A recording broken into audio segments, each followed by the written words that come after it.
Good evening दोस्तों, प्यारे साथियों और मित्रों। आप लोगों को इस वीडियो क्लास में मैं कंप्यूटर के आंतरिक भागों के बारे में बताने जा रहा हूं, जो कि इसमें मैं आप लोगों को कुछ कंपोनेंट्स के बारे में कंप्यूटर के बताऊंगा और बाकी कंपोनेंट्स कंप्यूटर के दूसरी वीडियो में बताऊंगा, क्योंकि एक ही वीडियो अगर मैं बना के आपको समझा दूंगा तो आप भी ज़्यादा देर तक नहीं बैठ पाएंगे और बोर हो जाएंगे पढ़ते पढ़ते। इस चीज़ को ध्यान में रखते हुए मैं इसको दो पार्ट में वीडियो को बनाऊंगा। तो सबसे फर्स्ट पार्ट में मैं अपने इंटरनल पार्ट्स ऑफ कंप्यूटर नाम की एक फाइल मैंने बना रखी है वर्ड डॉक्यूमेंट में, जिसको मैंने डेस्कटॉप पर सेव रखा हुआ है। उसको मैं खोलता हूँ और देखिए, तो यहाँ से हम देखते हैं major physically shown components of computer, यानी कि कंप्यूटर के वो कौन से कंपोनेंट्स यानी कि भाग होते हैं जो कि हमें फिजिकली यानी कि भौतिक रूप से दिखाई देते हैं। तो उनमें से पहला है सीपीयू, सेंट्रल प्रोसेसिंग यूनिट। इसे हम ब्रेन ऑफ कंप्यूटर या कंप्यूटर का दिमाग भी कहते हैं। दूसरा है मेमोरी यूनिट। मेमोरी यूनिट जो है, मेमोरी यूनिट में हम प्राइमरी मेमोरी और सेकेंडरी मेमोरी, ये दोनों इसी के अंतर्गत आते हैं। प्राइमरी मेमोरी में जैसे कि आप जानते हैं, मैंने लास्ट क्लास में आपको बताया था कि प्राइमरी मेमोरी जो होती है वो रैम और रोम होती है। रैम भी दो टाइप की होती है, एस रैम और डी रैम, यानी स्टैटिक रैम और डायनामिक रैम। इसके अलावा भी रैम के कई क्लासिफिकेशन होते हैं, जैसे DDR1, DDR2, DDR3 और लेटेस्ट एप्पल के कंप्यूटर्स में DDR4 रैम स्लॉट भी आ रहा है। DDR1, DDR1, DDR2, ये सब का DDR का मतलब होता है double data recording, double data recorder या रिकॉर्डिंग। तो ये तो हो गई रैम रैम की बात। अब रोम जो होती है, रोम भी तीन प्रकार की होती है और ये भी प्राइमरी मेमोरी होती है। रोम का फुल फॉर्म होता है रीड ओनली मेमोरी। ये सब चीज़ें मैं आपको बता दे रहा हूँ, हालांकि अगर आपने थोड़ा बहुत भी कंप्यूटर के बारे में पढ़ा है तो आपको ये सब चीज़ें मालूम होगी, फिर भी मैं आप लोगों को बताते चल रहा हूँ। तो रोम का फुल फॉर्म होता है रीड ओनली मेमोरी। इसमें हम कुछ एडिट नहीं कर सकते नॉर्मल रोम्स में, लेकिन इसके तीन कैटेगरीज में क्लासिफाई किया जाता है। पहला होता है पी रोम, यानी कि प्रोग्रामेबल रीड ओनली मेमोरी। उसके बाद दूसरा है ई पी रोम, यानी कि electronic programmable read only memory. और तीसरा है डबल ई पी रोम, यानी electronic erasable programmable read only memory. इसको मैंने आपको लास्ट क्लास में समझा दिया था। आप एक बार उसको रिवाइज कर सकते हैं जाके उस क्लास को, और उसमें आपको मेमोरी यूनिट के बारे में पढ़ने को मिल जाएगा। ये तो थी रैम और रोम, ये क्लासिफिकेशन मैंने बताया प्राइमरी मेमोरी का। और सेकेंडरी मेमोरी जो होती है वो होती है हार्ड डिस्क या SSD। हार्ड डिस्क पहले के कंप्यूटरों में यूज होती थी, चाहे वो डेस्कटॉप कंप्यूटर्स हों चाहे लैपटॉप हों, लेकिन आपके कंप्यूटर्स में SSD यानी कि सॉलिड स्टेट ड्राइव का यूज हो रहा है, जो कि हार्ड डिस्क की तुलना में फास्ट होती हैं। और यही हमारी सेकेंडरी मेमोरी होती है। इसमें फाइल जो हम बनाते हैं वो परमानेंट स्टोरेज होती है। इसके अलावा इनपुट यूनिट और आउटपुट यूनिट के बारे में भी मैंने आपको बताया था लास्ट क्लास में। इनपुट यूनिट जैसे कि कीबोर्ड, माउस, स्कैनर, ये टच स्क्रीन, ये सब इनपुट यूनिट के अंतर्गत आते हैं। जबकि आउटपुट यूनिट के अंतर्गत आप देख सकते हैं मॉनिटर, प्रिंटर, या फिर आप ये स्पीकर, इनको भी आउटपुट यूनिट के अंतर्गत ले सकते हैं। यहाँ पे मैंने एक डायग्राम बना दिया है, जो कि इनपुट आउटपुट यूनिट से CPU में डेटा जा रहा है और वो कैसे मेमोरी से रिटर्न होके CPU में आता है। प्रोसेसिंग होती है CPU में, और वो आउटपुट के रूप में हमें देता है। तो ये डायग्राम आप लोग अच्छे से सीख लीजिएगा, और जितने O लेवल के स्टूडेंट्स हैं उनसे ये पूछा जा सकता है इस डायग्राम के बारे में परीक्षा में, अब की बार जुलाई 2022 की O लेवल परीक्षा में।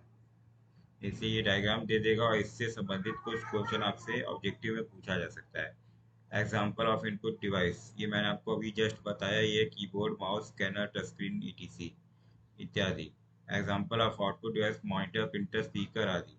एएलयू का फुल फॉर्म होता है अरिथमेटिक लॉजिक यूनिट, यानी जितनी भी बीजगणितीय गणनाएं करनी होती हैं तर्क वाली लॉजिकल होती हैं, उन्हें सीपीयू के अंतर्गत एएलयू में किया जाता है, अरिथमेटिक लॉजिकल यूनिट में किया जाता है।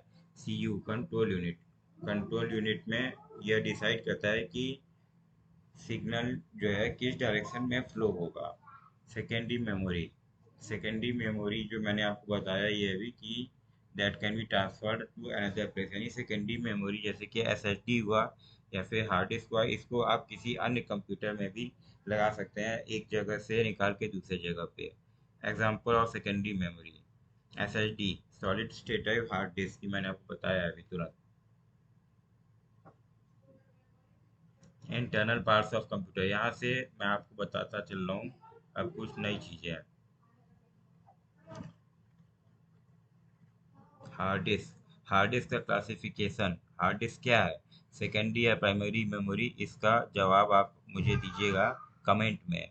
तो वैसे मैं बता दूं कि हार्ड डिस्क जो है वो अभी मैंने आपको बताया था कि हार्ड डिस्क हमारी सेकेंडरी मेमोरी होती है कंप्यूटर की, और इसमें किसी भी फाइल को परमानेंट रूप से हम स्टोर कर सकते हैं बनाने के बाद, और उसे डिलीट भी कर सकते हैं। तो हार्ड डिस्क का क्लासिफिकेशन दो टाइप से किया जा सकता है, एक्सटर्नल या यूएसबी हार्ड डिस्क और internal hard disk. External hard disk तब हम यूज करते हैं जब हमारी इंटरनल हार्ड डिस्क पूरी भर जाती है कंप्यूटर की, और इसे यूएसबी हार्ड डिस्क इसलिए कहा जाता है क्योंकि इसे यूएसबी केबल के थ्रू हम अपने कंप्यूटर या पीसी से जोड़ते हैं और डेटा फ्लो कराते हैं। अब हार्ड डिस्क की पहचान कैसे होती है कि हार्ड डिस्क कितना अच्छा है, तो आरपीएम यानी कि राउंड पर मिनट, जितना ज़्यादा आरपीएम हार्ड डिस्क की होगी उतना ज़्यादा वह महंगा होगा क्योंकि उसकी स्टोरेज की क्षमता उतना ज़्यादा होगी, और जबकि आरपीएम जितना ज़्यादा होगा उतना ज़्यादा कैपेसिटी स्टोरेज इसकी होगी, स्टोरेज की कैपेसिटी इसकी होगी। And higher ROM hard disk will be costly than lower RPM hard disk. Lower RPM के जो हार्ड डिस्क होते हैं अपेक्षाकृत कम आरपीएम के जो हार्ड डिस्क होते हैं उनसे ज़्यादा आरपीएम के हार्ड डिस्क की प्राइस होती है। उदाहरण के लिए मैंने यहाँ पे दिया है 7200 आरपीएम हार्ड डिस्क प्राइस, यानी 7200 आरपीएम के हार्ड डिस्क की प्राइस यानी कि मूल्य जो होता है वो बाजार में आपको लगभग 3600 रुपये का मिलेगा। वहीं भारतीय मुद्रा में, वहीं अगर आप देखेंगे 5400 आरपीएम का हार्ड डिस्क है तो उसका मूल्य बाजार में आपको 3200 रुपये तक के आसपास मिलेगा। मूल्य में ज़्यादा डिफरेंस नहीं है लेकिन आरपीएम में डिफरेंस काफ़ी है, इसलिए ज़्यादा ज़्यादा से ज़्यादा आरपीएम की हार्ड डिस्क अपने कंप्यूटर में लगाने की हमें कोशिश करनी चाहिए। इसके अलावा साटा केबल जो है आजकल के कंप्यूटरों में यूज की जाती है। मैं अभी इन सब चीज़ों का डायग्राम आपको गूगल पे सर्च करके दिखा दे रहा हूँ। और पाटा केबल पुराने कंप्यूटरों में यूज की जाती थी, साटा केबल पतली होती है, पाटा केबल मोटी होती थी, और ये पुराने कंप्यूटरों में यूज की जाती थी। इनमें जो भी फुल फॉर्म्स होते हैं जैसे साटा पाटा और ये सब चीज़ों को मैं आपको अगली क्लास में बता दूंगा। अभी यहाँ पे मैं आपको दिखाने चल रहा हूँ। सबसे पहले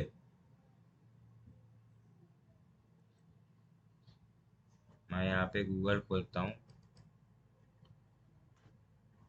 और रैम के बारे में फिगर्स निकालता हूँ।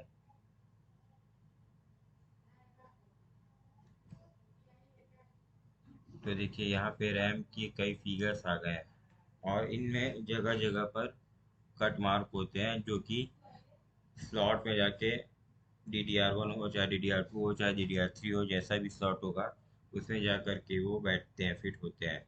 इन कट मार्क्स को नॉच कहा जाता है।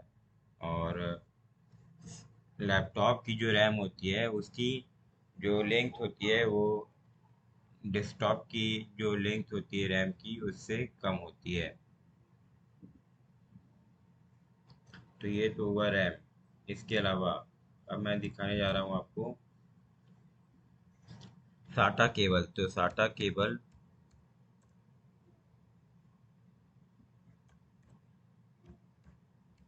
का डायग्राम आपको मैं दिखाने जा रहा हूँ। ये देखिए, ये पतली केबल्स होती हैं जो कि हार्ड डिस्क को कनेक्ट करती हैं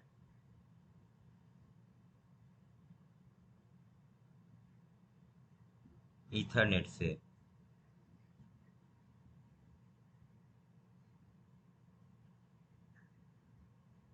और पाटा केबल, अब पाटा केबल के बारे में देख लेते हैं। तो पाटा केबल पुराने कंप्यूटर में यूज होती थी, और ये मोटी होती थी, जैसा कि आप देख रहे हैं फिगर्स में। ये मोटी केबल्स हैं, और इसके द्वारा हम हार्ड डिस्क को कनेक्ट करते थे कंप्यूटर के अन्य भागों से।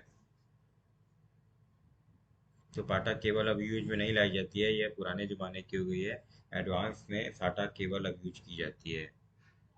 इसके अलावा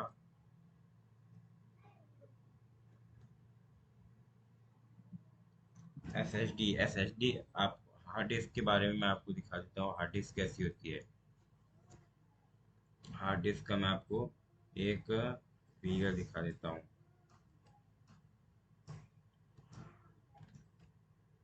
हार्ड डिस्क और एसएसडी दोनों की फिगर मैं आपको दिखा दूंगा अभी। हार्ड डिस्क से देखिए, हार्ड डिस्क इस कुछ इस प्रकार की होती है। यह इसका ओपन किया गया चित्र है, और इसको केसिंग में रख के ऐसे दिखती है ये। और ये एक मैग्नेटिक डिस्क होती है। जितना ज़्यादा आरपीएम से ये घूमेगी, उतनी ज़्यादा स्टोरेज इसमें फाइल की हम कर सकते हैं। और इसके ऊपर हम इसको केसिंग से बंद कर देते हैं। तो ये तो इंटरनल हार्ड डिस्क है। एक्सटर्नल हार्ड डिस्क भी मैं आपको दिखा देता हूँ। ये है एक्सटर्नल हार्ड डिस्क, जैसे ट्रांसेंड कंपनी की एक्सटर्नल हार्ड डिस्क है ये। और यहाँ पे लिखा भी है एक्सटर्नल हार्ड डिस्क, आप यहाँ पढ़ सकते हैं। हार्ड डिस्क की जो यूनिट होती है वो जीबी या टीबी में होती है। जीबी यानी गीगाबाइट, और टीबी यानी टेराबाइट। पहले की जो हार्ड डिस्क आती थी वो 500 जीबी या 1000 जीबी की आती थी। अब नॉर्मली 1 टीबी या उससे ऊपर, जैसे 2 टीबी की ही हार्ड डिस्क हमें कंप्यूटर के नए कंप्यूटरों के साथ मिलती है। तो यानी कि 2 टीबी का मतलब हो गया 2000 गीगाबाइट, 2000 जीबी। ये तो गई हार्ड डिस्क। अब एस एच डी को अभी मैं आपको इमेज दिखा देता हूँ। एस एच डी का फुल फॉर्म होता है सॉलिड स्टेट ड्राइव। इसको मैंने एंटर किया तो देखिए, अब सॉलिड स्टेट ड्राइव ये आपको दिखाई दे रहा है। इसमें भी कई कंपनियां होती हैं, जैसे डब्ल्यू टी ग्रीन, यानी कि वेस्टर्न डिजिटल कंपनी है ये, और ग्रीन। इसके अलावा सैनडिस्क की भी एस एच डी आती है, और इन अन्य कई कंपनियों की भी एस एच डी आती है। तो ये सब चीज़ें मैंने आपको बता दी हैं। और कुछ बच रहा है तो इंटरनल एक्सटर्नल हार्ड डिस्क की फिगर मैंने आपको दिखाई दी। आरपीएम के बारे में मैंने बता ही दिया। साटा पाटा केबल मैंने आपको दिखाई दी। नेक्स्ट पार्ट्स जो है कंप्यूटर के, जैसे कि एसएमपीएस क्या होता है, और इसके अलावा आपको कुछ अन्य जानकारी कंप्यूटर के कंपोनेंट्स से संबंधित मैं नेक्स्ट क्लास में दूंगा। और अभी की क्लास में बस इतना ही दोस्तों, क्योंकि मैं नहीं चाहता कि आप लोग एक साथ सब कुछ पढ़ के आपके मन में खिचड़ी पड़ जाए और आप कुछ न समझ पाए। पेपर के टाइम में आपको सब कुछ मिक्स हो जाए और आप गलत क्वेश्चन का आंसर दे के आ जाए। तो हमारे पास टाइम कम है, फिर भी हम लोग धीरे धीरे ही करते हुए चलेंगे और पूरे कोर्स को, पूरे सिलेबस को कंप्लीट करेंगे। क्योंकि ओ लेवल जुलाई 2022 का एग्ज़ाम अगर समय से होता है, जैसा कि टाइम टेबल दे दिया गया है, जो कि मैंने आपको पहले ही बता दिया है, तो अब उसमें हमारे पास सिर्फ 1 महीने का समय बचा है। तो हमें जल्दी जल्दी कोर्स कवर करना पड़ेगा। अभी मैं आपको M1 यानी मॉड्यूल 1 R5 के बारे में ही पढ़ा रहा हूँ। तो दोस्तों, आज की वीडियो यहीं पे ख़त्म करते हैं। जय हिंद, जय भारत। और आप लोगों को गुड नाइट। रात के 10:30 बजने वाले हैं। मैं भी अब चल रहा हूँ कुछ आराम करने। और ये वीडियो आप लोगों को पसंद आई हो तो कृपया शेयर, सब्सक्राइब और लाइक कीजिए, और ज़्यादा से ज़्यादा मोनेटाइज करिए।